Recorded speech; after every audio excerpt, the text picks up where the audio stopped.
День, уважаемые друзья. Чем и как бороться – это одни из самых первых вопросов у цветоводов, которые видят муравьев на бутонах пионов. Многим известно, что для созревания бутонов пионы выделяют сок, который содержит большое количество сахара. Он-то и приманивает муравьев, желающих полакомиться этим нектаром.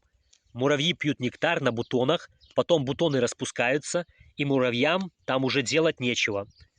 К ним возникают частые претензии, что они разносят тлю, которая и наносит непосредственный вред растениям. Также, что муравьи повреждают бутоны, выпивая из них все соки.